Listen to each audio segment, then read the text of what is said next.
Pastors and church administrators, would you consider yourself a good steward of your church's money? You might say, well, of course, Jonathan, I would never do anything underhanded. But could it be that there are things that you are unknowingly doing or not doing that could put your ministry at risk? Join me today as we discover what it really means to be a good steward of your church's finances.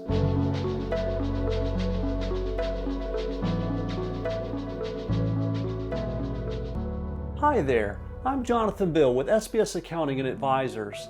I want to talk to you today about how to be a good financial steward for your church. Contrary to popular belief, this goes beyond just money. It has more to do with knowing the rules and being committed to doing the right thing every time. Let's talk about 3 rules that are key to achieving good financial stewardship.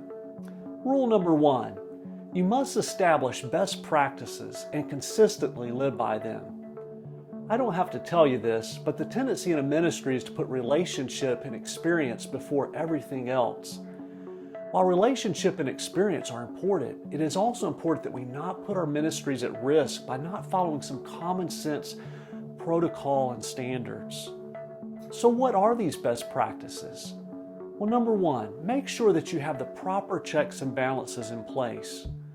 For example, the person counting your money should also not be making your deposits. Secondly, the person who makes the deposit should not be the person who's doing your bookkeeping. Thirdly, the person who approves your bills for payment ought not to be the same person who does your bookkeeping. And then lastly, someone other than your bookkeeper or accountant needs to audit your books on a periodic basis to ensure that they're being kept accurately and that proper procedures are being followed. This is an easy one to miss. Even though your bookkeeper may be totally ethical, accountability keeps us all sharp and the standard high. Secondly, track your contributions properly. It is vital that you track your designated funds separately from your general offerings. This doesn't just mean that you put them to an account on your financial statement called designated funds, but that you keep a separate accounting of the inflows and the outflows of each designated fund so that you can prove to anyone who asks how those funds were being used. If you're using QuickBooks, it's also important that you split out restricted funds versus unrestricted on your balance sheet.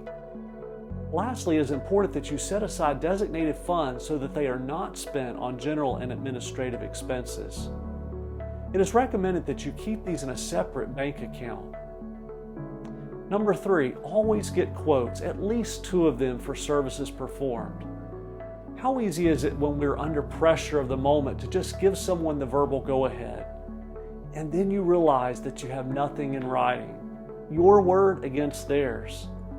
It is one thing if we do this with our own money, but as stewards of the Lord's money, it is vital that we never put His church at risk like this.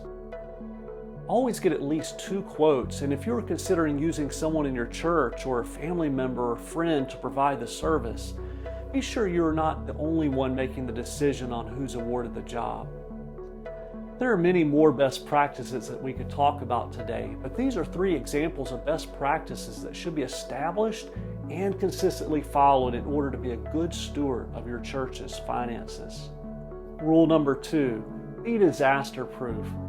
One thing that we learned from the COVID-19 pandemic is that we are ultimately not in control, and yet there are things that we are called to do as good stewards to prepare our ministries for the unforeseen. One thing we must do is move to the cloud.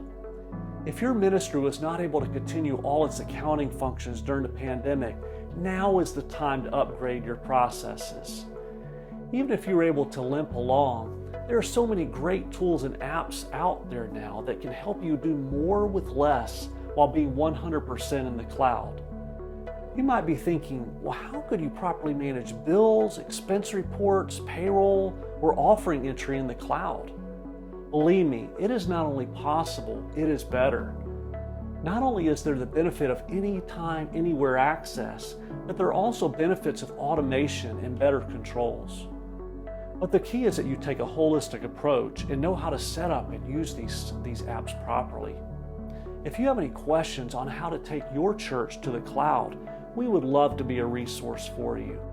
Rule number 3, you must take compliance seriously. There's an age-old myth that continues to circulate that says churches don't have any reporting requirements with the IRS. This is simply not true. While some churches may have to file a 990, all churches have certain areas in which they must and should comply with the powers that be. Let's look at some of these. Number 1, 1099 should be provided to anyone that your church pays $600 or more in services or rent in a year. It is important that you do a thorough evaluation of your vendors and books at the end of each year to determine who is eligible to receive a 1099. Areas that might be overlooked are musicians, landscapers, temporary staff, and landlords. Be sure to always get a W-9 so that you can further determine whether someone should get a 1099. Related to this, it is vital that you do not pay people as 1099 when they should really be paid as an employee. While it may be tempting to pay someone 1099 to avoid paying employer taxes, doing so could put your ministry at risk and trigger an audit with the IRS. Speaking of payroll taxes, there is another area that you want to take seriously. Making sure that you properly withhold the appropriate amount of taxes, especially for your ministers, is very important. These 3 rules aren't meant to be negative, but are meant to help you and to instruct and uplift. If you need help with implementing these in your ministry, we would love to help. We've also created a helpful financial tool called the Financial Management Assessment that will give you an even better understanding of your current process and ways to improve. Click that link below. Thank you for watching, and be sure to check out our YouTube channel and website for other helpful resources for you and your ministry.